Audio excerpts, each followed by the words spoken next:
Every single person watching this video is going to die. The only question is, what happens next? Nobody knows. But 100,000 years ago, someone left behind something that completely changed how we think about death. And archaeologists are still trying to explain it. Long before kings, long before religion, long before anyone wrote a single word, one funeral changed history. Imagine standing inside a cold cave. No electricity, no language as you know it, no fire crackling yet, just silence, and a freshly buried body. Someone knelt right here, in the dirt, in the dark, and they did something strange. They covered the body in red powder. They placed a deer antler gently in its hands, like a gift, like the person could still hold it. Why would you do that? For a body that does nothing, says nothing, feels nothing, unless you didn't believe it was actually nothing. Now imagine you're a father in that cave. Yesterday your son was alive. Today he's gone. But tonight, around the fire, you swear you hear him outside, just past the light, just past where you can see. You know he's not there. But some part of you still gets up and checks. That part of you is still inside your brain, right now, today. It builds a little model of everyone you love.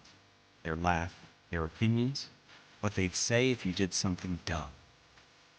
When someone dies, their body stops.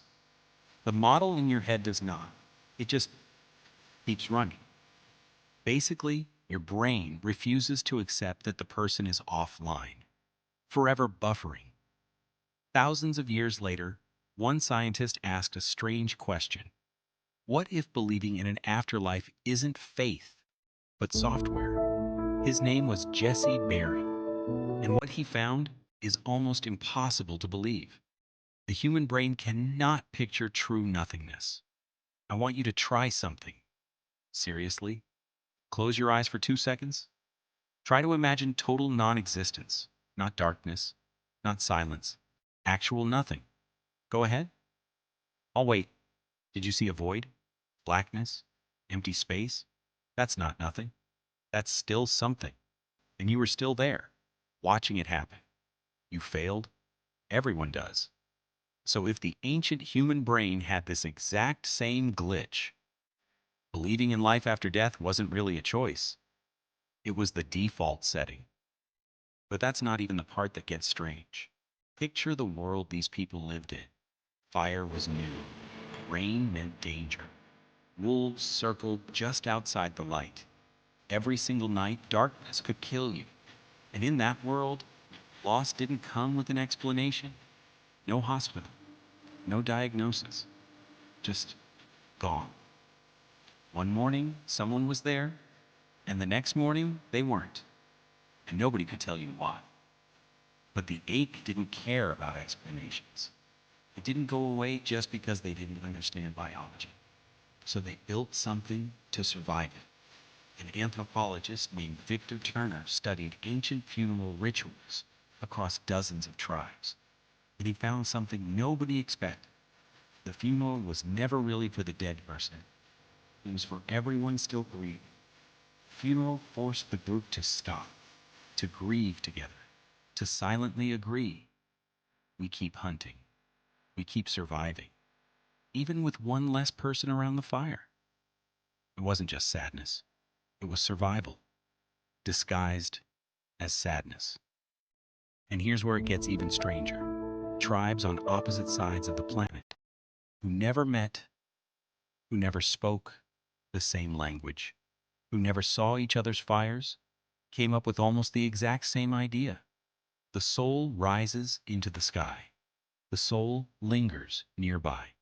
The soul returns in a newborn child. Different continents. Same story. Like they were all handed the same instructions. They weren't. Their brains simply came built the same way. Same glitch. Same ache.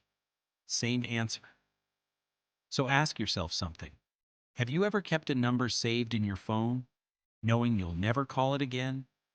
Have you ever thought, they would have loved this, about someone who's been gone for years? Have you ever talked to a photograph out loud, just for a second, and then felt a little strange? That's not weakness. That's 100,000-year-old fire, still burning quietly inside your skull. So what did ancient humans actually believe happened when someone died?